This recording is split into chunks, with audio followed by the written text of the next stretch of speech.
Hello, my dear students, and welcome back to my channel. In this video, we will be continuing with the fifth chapter of chemistry of class 9th of ICSE, the periodic table.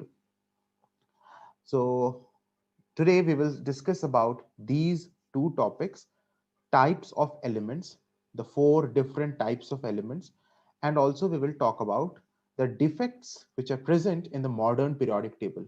जी हाँ, हमारा ये जो modern periodic table है इसमें भी defect है. ऐसा नहीं है कि हमारा modern periodic table completely perfect है, नहीं, इसमें भी डिफेक्ट्स हैं, लेकिन इससे बेहतर पीरियोडिक टेबल अभी तक किसी ने डिजाइन नहीं किया है. इसीलिए we follow this periodic table in spite of the defects which are present over there. तो आज हम स्टार्ट करते हैं. पहला topic, types of elements. So four types of elements. Okay, see, take a look of the periodic table first. So you can, as I have discussed in the previous lecture, that there are 18 groups. चलो मैं groups का नाम फिर से एक बार लिख देता हूं इन ग्रुप्स के ऊपर.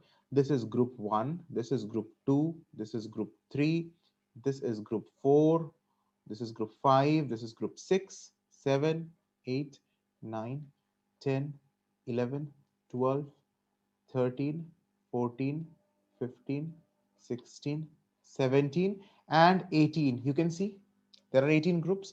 All these things were already discussed. And how many periods? This is period 1. I'm writing with blue. The period number I'm writing with blue.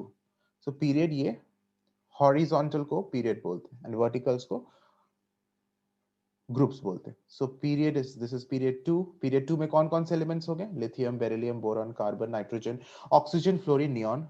This is period 3, period 4, period 5, and then period 6, then period 7.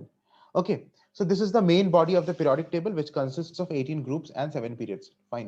Now you can see there are certain elements placed below the periodic table which are kept outside the main body of the periodic table. तो मैं बताया था कि I will talk about these elements later on. तो आज के इस video में I will talk about these elements, और इस पर जो दो इंपॉर्टेंट क्वेश्चंस पूछे जाते हैं उनको भी मैं डिस्कस करूंगा. ठीक है, तो मैं जो पहला टॉपिक डिस्कस कर रहा हूं वो है टाइप्स ऑफ एलिमेंट्स. तो ये पीरियोडिक टेबल में जितने भी एलिमेंट्स हैं, कितने सारे एलिमेंट्स हैं ना, you can see there are 118 elements displayed on the periodic table. So ये जो 118 एलिमेंट्स हैं, ये सारे एलिमेंट्स फोर क्लासेस में डिवाइडेड है, फोर टाइप्स में डिवाइडेड है, फोर टाइप्स ऑफ कैटेगरीज में डिवाइडेड है. ठीक है, सो वो फोर कैटेगरीज क्या क्या है? Let's first take a look. The first category is representative elements. देखो यहां लिखा हुआ है रिप्रेजेंटेटिव एलिमेंट्स. तो representative elements is the first category of elements. Second category of elements is transition elements. ये लिखते रहो, take a note of the types of elements and we will further discuss on each type. The third type of element is inner transition elements. ठीक है, and the fourth type of element is noble gases, जिसे हम inert gases भी बोलते हैं. We all know about noble gases, class 6 से पढ़ते आ रहे हैं कि noble gases क्या होते हैं. ठीक है, now let's understand each and every type of elements in detail. तो सबसे पहला कैटेगरी है रिप्रेजेंटेटिव एलिमेंट्स. ये जो कैटेगरी ऑफ एलिमेंट्स है, इनमें कौन कौन से ग्रुप आते हैं? very clearly written. You also take a note of them. Group 1, Group 2, Group 13, Group 14, Group 15, Group 16 and Group 17. Very very clear. So Group 1 के जितने भी एलिमेंट्स हैं, Group 2 के जितने भी एलिमेंट्स हैं, फिर Group 13 के जितने एलिमेंट्स हैं, 14 के जितने एलिमेंट्स हैं, 15, 16 and 17, इन ग्रुप्स के जितने भी एलिमेंट्स हैं वो सारे रिप्रेजेंटेटिव एलिमेंट्स होंगे. Now, इंडिविजुअली इन ग्रुप्स का कुछ स्पेशल नाम दिया गया है. जैसे group one which is of course a representative element वाला ग्रुप. तो ये ग्रुप वन का नाम है alkali metals. Very very clear कि ग्रुप वन में जितने भी एलिमेंट्स हैं वो सारे एल्कली मेटल्स हैं, except for one element, which is that. Take a look of the periodic table. Group one की मैं बात कर रहा हूं. मैंने अभी क्या बोला? ग्रुप वन के सारे एलिमेंट्स एल्कली मेटल्स हैं, इन्हें एल्कली मेटल्स बोलते हैं. तो let's take a look. Group one को देखो. हाइड्रोजन है, लिथियम है, सोडियम है, पोटेशियम है, रुबिडियम, सीजियम, फ्रांशियम, सारे मेटल्स नहीं है. One is not a metal, that is an exception. Yes, hydrogen. you can easily find out that we know that hydrogen is not a metal. So that is an exception. Hydrogen, which is not a metal, is placed in a group of metals. Lithium is a metal, sodium is a metal, potassium is a metal, rubidium is a metal, cesium is a metal, francium is a metal, but hydrogen is not a metal, but then also it's placed in this group. क्यों रखते हैं इस group 1 में hydrogen को? In spite of it not being a metal, why do we keep hydrogen with the metals? इसका reason hydrogen chapter में है. Hydrogen chapter में पढ़े होंगे कि hydrogen shows properties of group 1 also and group 17 वाले एलिमेंट्स आल्सो.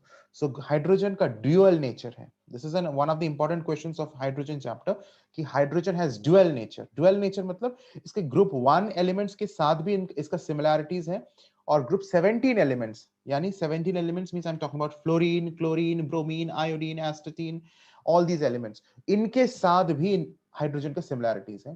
तो कुछ लोगों का मानना है कि हाइड्रोजन को ग्रुप 17 में रखो, कुछ का मानना है हाइड्रोजन को ग्रुप 1 में रखो. Anyway, our modern periodic table keeps hydrogen in group 1, although it is not a metal, it is grouped with the metals. तो ये ग्रुप 1 के एलिमेंट्स को हम क्या कहते हैं? Alkali metals. क्यों कहते हैं alkali metals? Because they form strong alkalis with water. तो ये ग्रुप 1 के एलिमेंट्स हो गए alkali metals. Fine. तो ग्रुप 1 के एलिमेंट्स हो गए alkali metals. Why do we call them alkali metals? Write down. Because they form strong alkalis with water. ये रीजन कई बार पूछा जाता है कि ग्रुप 1 के एलिमेंट्स को किस नाम से बुलाते हैं और क्यों बुलाते हैं. ग्रुप 2 का भी कई बार पूछा जाता है, ग्रुप 1 और ग्रुप 2, और फिर ग्रुप 17. ये तीनों ग्रुप्स टीचर्स का फेवरेट ग्रुप है. Group 1, group 2 and group 17. और ग्रुप 17 खासकर फेवरेट है. क्वेश्चन पेपर में देखोगे कि ग्रुप 17 का नाम यानी halogens, very frequently you will find out this. Anyway, let's first complete this sentence. Because they form strong alkalis with water, so we call these metals as alkali metals.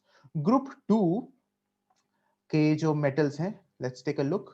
We are talking about beryllium, magnesium, calcium, Sr, strontium, all these metals, barium and radium. So all these metals are alkaline earth metals. इनका क्या नाम है? इन्हें हम प्यार से बुलाते हैं alkaline earth metals. They form, ये भी alkalis बनते हैं but form weaker alkalis, कमजोर alkalis बनते हैं. Strong alkali क्या होता है, weak alkali क्या होता है, इसका डिटेल क्लास 10th में पढ़ोगे. There is a chapter acid, bases and salt. वहां पे डिटेल में पढ़ोगे what are strong alkalis and what are weak alkalis. Anyway, for the time being, write down that alkaline earth metals form weaker alkalis with water and we call them alkaline earth metals. Fine. अब directly आते हैं group 13 में, because representative element का next group कौन सा है? Group 13 है. Group 3 तो नहीं है, ग्रुप 4 भी नहीं है, 1 2 के बाद डायरेक्टली 13 है. सो ग्रुप 13 का पहला एलिमेंट देखो बोरॉन है. Look in the periodic table. Group 13 का पहला एलिमेंट बोरॉन है, इसलिए we call this entire group as boron family. Similarly, group 14 का first element क्या है? Carbon. So we call this entire group as carbon family. Group 15 का first element nitrogen. We call the entire group as nitrogen family. Group 16 oxygen family. Group 17 we don't call fluorine family. We call it with a special name, and that is, as I just now mentioned, is one of the favorite questions by the teachers. What do we call the group 17 elements as? That is halogens. कई बार उल्टा करके पूछा जाता है कि halogens belong to which group. It's a very very important question. Write down when I'm saying that it's an important question. Write down halogens belong to which group. So answer होगा group 17.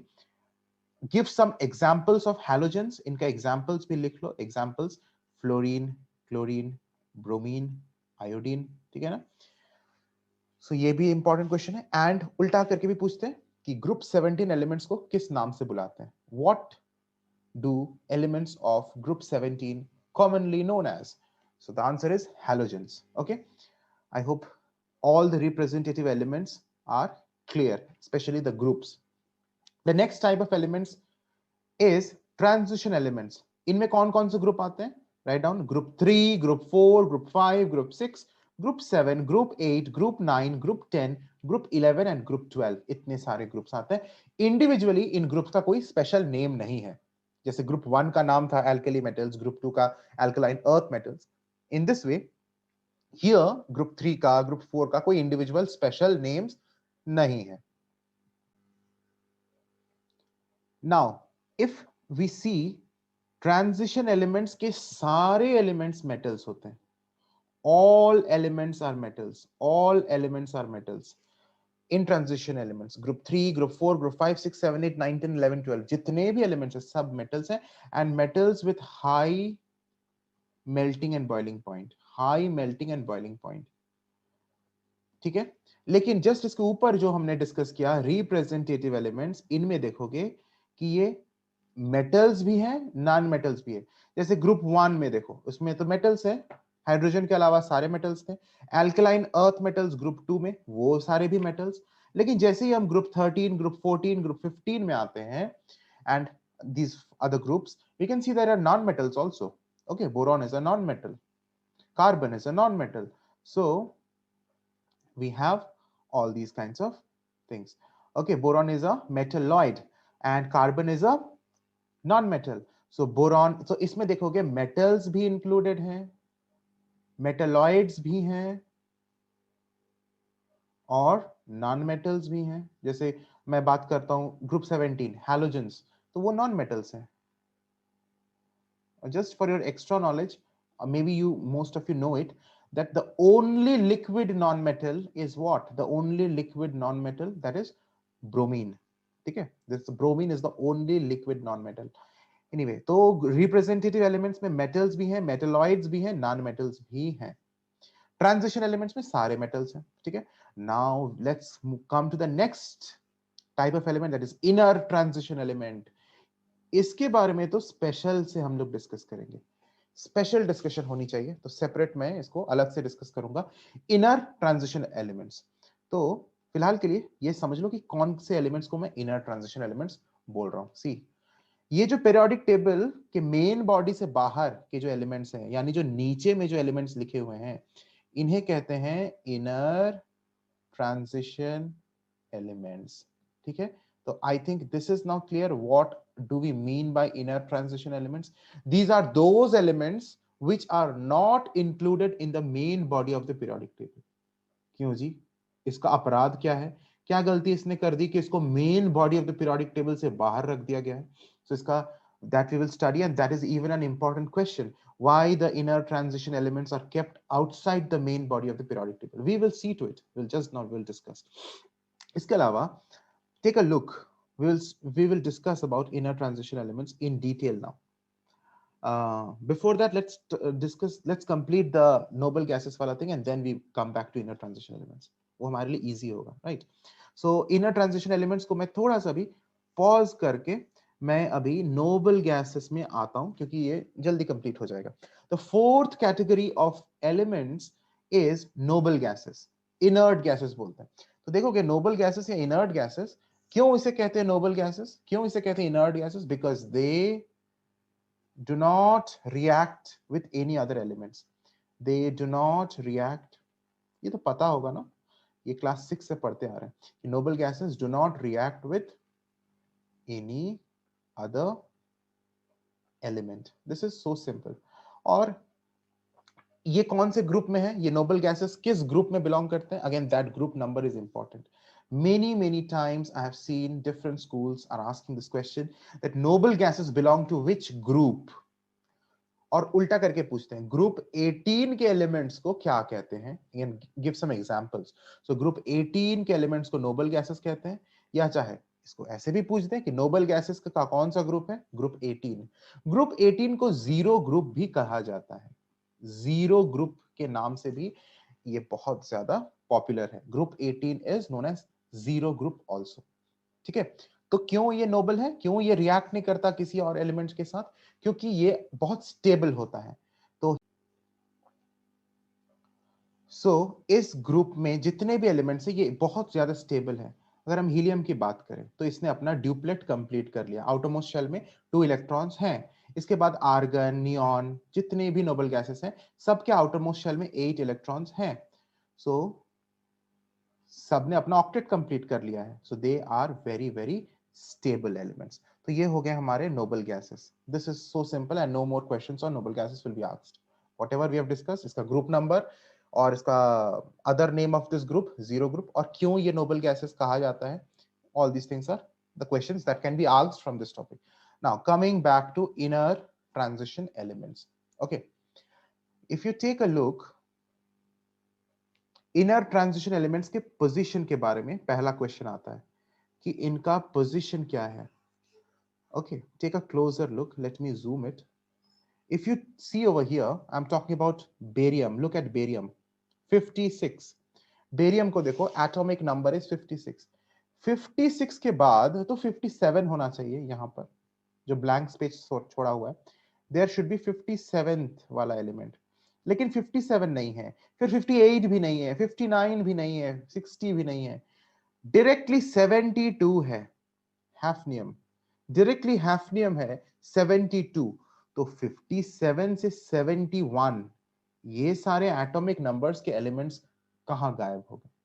कहीं गायब नहीं हुए हैं, इन्हें ही हम नीचे रखे हैं। You can see these elements starting from lanthanum 57 से 71।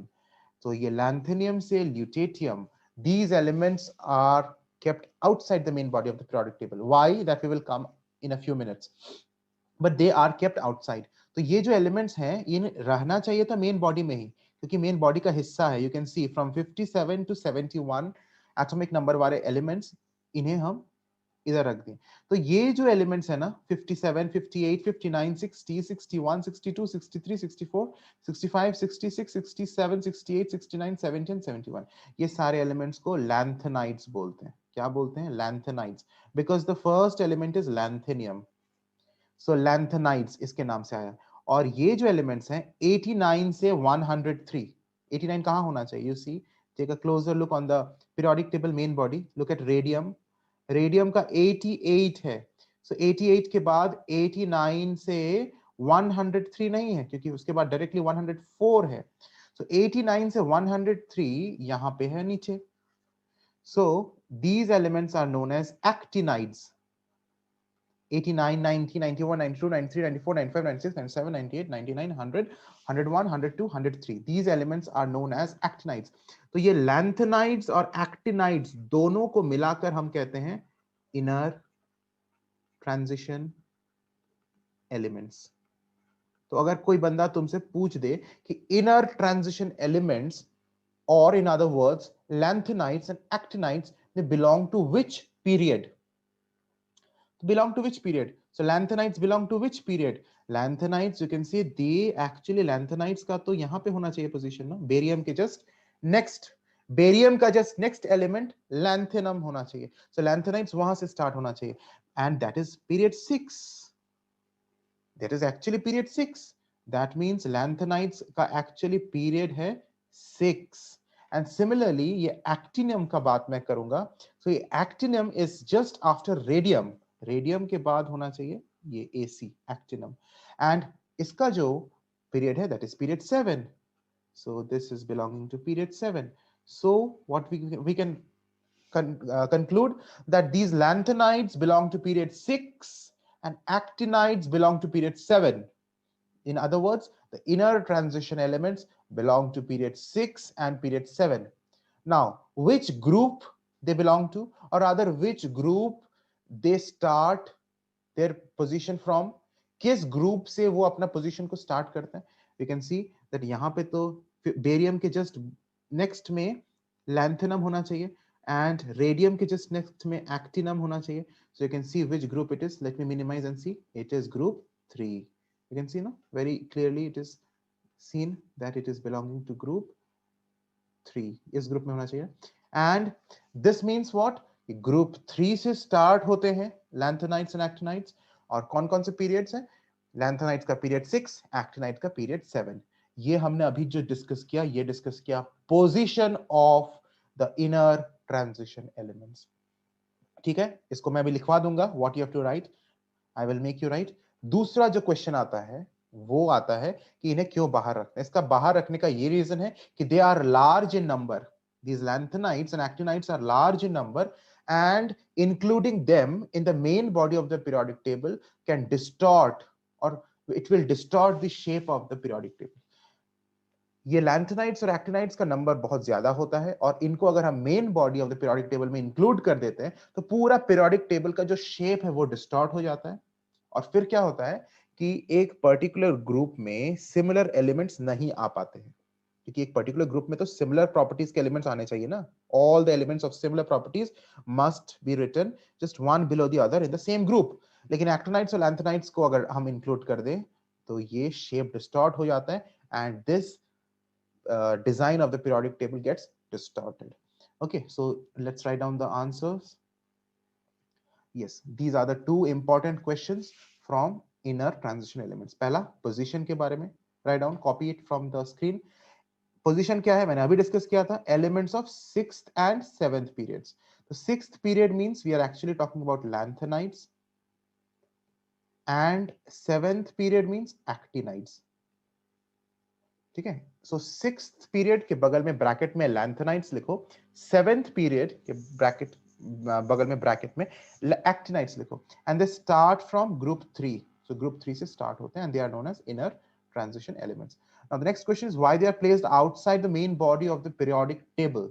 So this I have already discussed. The inner transition elements, the lanthanides and the actinides, are placed outside the main body of the periodic table as they are large in number, and showing them in the main body would distort the shape of the periodic table. I hope this is very, very simple to understand. I hope you have written it. If you have not written, pause the video and write them down. Moving to the next topic and the last topic for this video. And this is also very important topic, defects of modern periodic table. In fact, we have discussed the two defects already. पहला defect है, the position of hydrogen is not satisfactory. तुम्हें भी नहीं लग रहा होगा satisfactory, लग रहा है। हाइड्रोजन को क्यों मेटल्स के साथ रख देंगे, नहीं रखना चाहिए ना। So hydrogen has been placed in the group of alkali metals, although hydrogen is not a metal. So the position of hydrogen is not satisfactory. बहुत लोग इसे satisfied नहीं है, तो ये एक डिफेक्ट है। दूसरा डिफेक्ट है कि ये इनर ट्रांजिशन एलिमेंट्स जो इस परिवार का हिस्सा है उसको हमने परिवार से बाहर रख दिया। The inner transition elements, that is the lanthanides and actinides, they could not be accommodated in the main body of the periodic table. तो अभी तक तो हम इसे इंक्लूड नहीं किए मेन बॉडी में, लेकिन होना चाहिए, ये टीम डिफेक्ट ही है। सो हो सकता है तुम लोग में से कोई एक बच्चा, कोई एक स्टूडेंट बड़े होके कोई ऐसा पीरियोडिक टेबल डिजाइन कर दो जिसमें ये दो डिफेक्ट भी ना हो, and then we will discard this modern periodic table also, and your periodic table will be put to use. ठीक है, तो सोचो अगर कुछ ऐसा periodic table डिजाइन कर सकते हो जिसमें lanthanides और actinides को भी इंक्लूड कर दिया जाए मेन बॉडी में, और शेप भी डिस्टॉर्ट ना हो, और हाइड्रोजन को भी एक satisfactory position भी दे दिया जाए। well, bye, we will meet in the next video, and what we will come up in the next video for this chapter, we will talk about general trends of the modern periodic table. इसमें हम मेरा modern periodic table में जो general properties, general trend आता है properties का, उसको discuss करेंगे, and this is a very very important topic, a lot of questions are asked, so I will come back very soon with this next video. Till then, God bless you and take care, all of you.